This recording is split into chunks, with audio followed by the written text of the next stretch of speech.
Hello and thanks for joining us for today's Arts 24. First, Taylor Swift has become the most decorated solo artist of all time at the MTV Video Music Awards.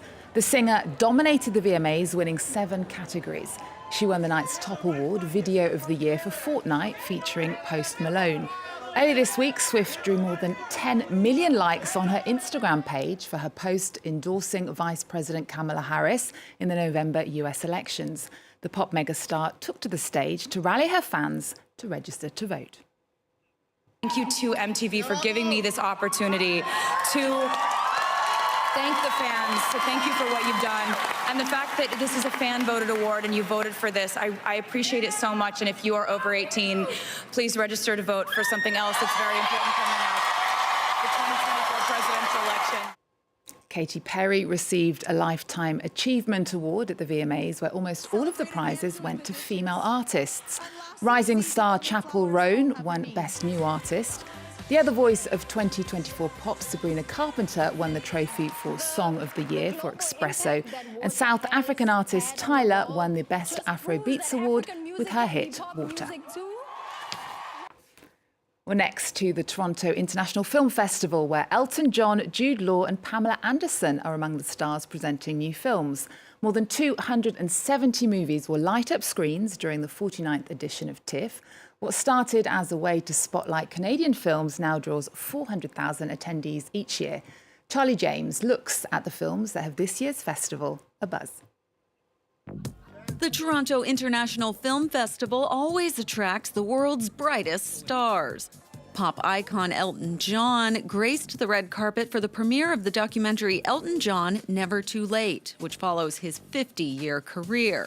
And several Hollywood stars are already generating Oscar buzz from the festival. Jude Law's turn as gruff FBI agent Terry Husk in The Order is getting rave reviews. Law said the true story of white supremacists plotting a race war is one that needed to be made now. So I love the idea of playing parts in areas I've never been before, and there was a lot about Husk that I'd never done. I don't think I'd ever played an agent or a cop. Amy Adams stars in the horror comedy Night Bitch about a stay-at-home mom struggling with the loss of identity who develops canine tendencies. I'm pretty sure I'm turning into a dog. You're so funny. It's really wonderful to get to tell this point of view and have so many women connect with it. Yeah, my mom I'm one of 7 kids, so I grew up kind of feral. I connect with that pretty naturally. Angelina Jolie and Salma Hayek sent fans into a frenzy walking the red carpet for the war drama Without Blood.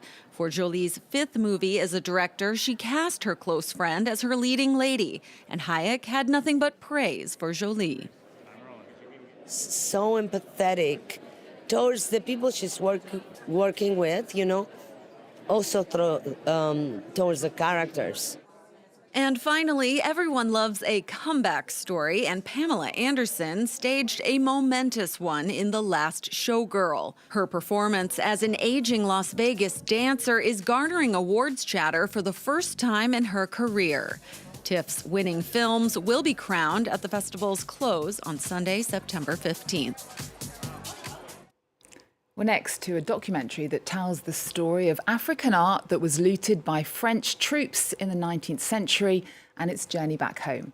Dowmy follows the restitution of 26 artifacts returned to Benin in 2021 after French President Macron promised restitution in 2017.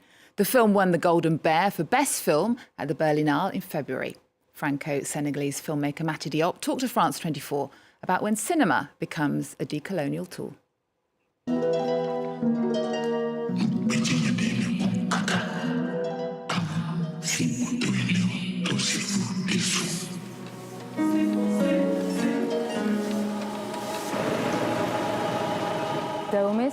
Dahomey is a film about the return of 26 royal treasures looted from Abomey during French colonization and repatriated to Benin by France in 2021.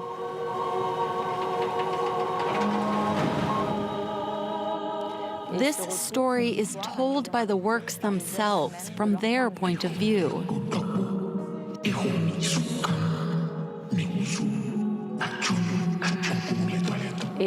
and also by African youth, by a dozen Bearnese students in an amphitheater at the University of Abomey-Calavi.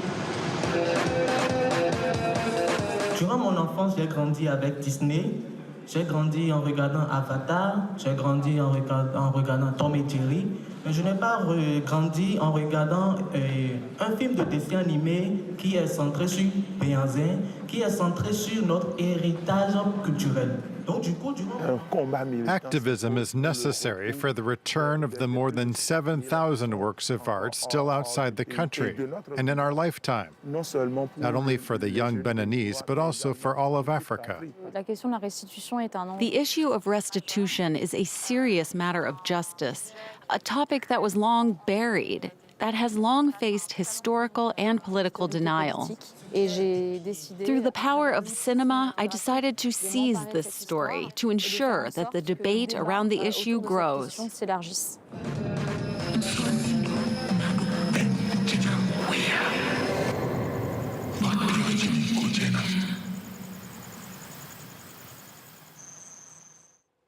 Next, it's the French blockbuster of the summer. The Count of Monte Cristo has packed out cinemas since its release in June. The film, starring Pierre Ninet, has revived interest in the locations around France, which inspired the original story by author Alexandre Dumas. Olivia Salazar-Winspear takes us on a tour. This majestic castle owes its existence to a literary icon, the Count of Monte Cristo. And since the recent French blockbuster, it's also synonymous with Pierre Ninet, the actor who plays him. The opulent residence belonged to the author of that book, Alexandre Dumas.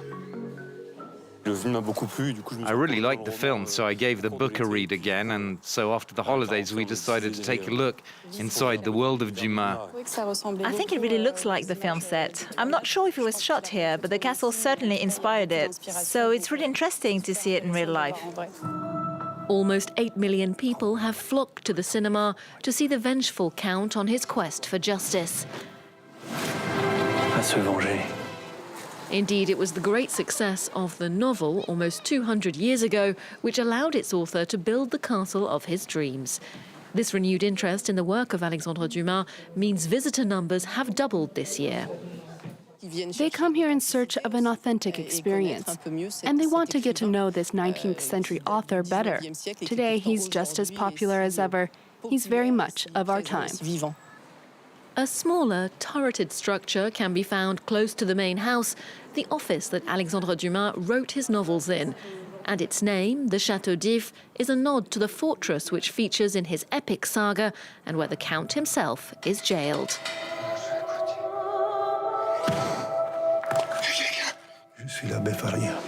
The real historical monument off the coast of Marseille was used as a shooting location in the film. It's amazing when you think that such a huge film was shot here, and there's a famous scene where they throw Pierre Ninet in the water. That was done right here. A pleasant way to walk in the footsteps of those swashbuckling heroes without recreating any of their action-packed stunts. Well, now to a documentary about an 85-year-old DJ who's defying ageist stereotypes and partying hard. DJ Vika has been mixing, scratching and spinning discs for the past 26 years with gigs all over Europe and Russia. She's a great grandmother and she's not ready to retire just yet. Aurore Dupuy reports.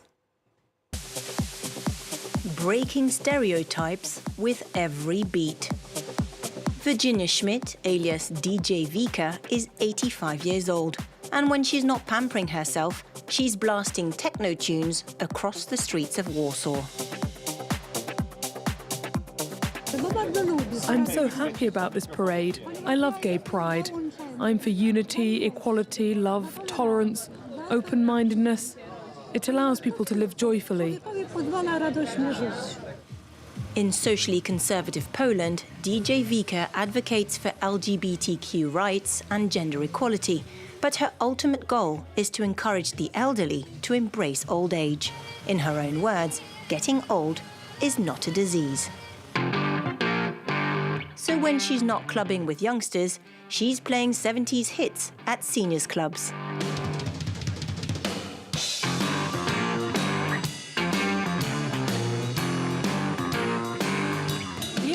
Despite her age, she warms our hearts and captivates us.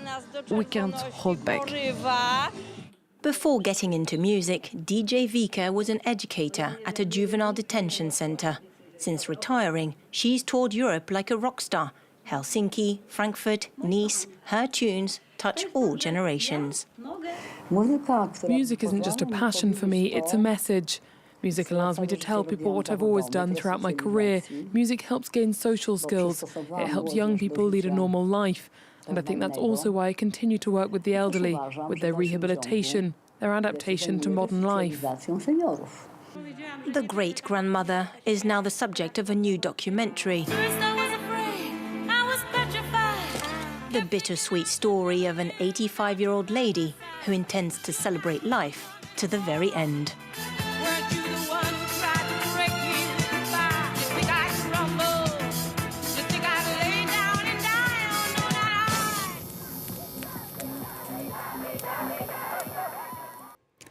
Well, just before we go, 500,000 people are expected this weekend at the Fête de l'Humain, taking place just outside of Paris. Over the years, artists including Stevie Wonder, Cesare Evora and Jimmy Cliff have performed at this yearly music festival. We're going to leave you with one of this year's talents, French singer-songwriter Jane. This is Nobody Knows. Thanks for watching. See you next time.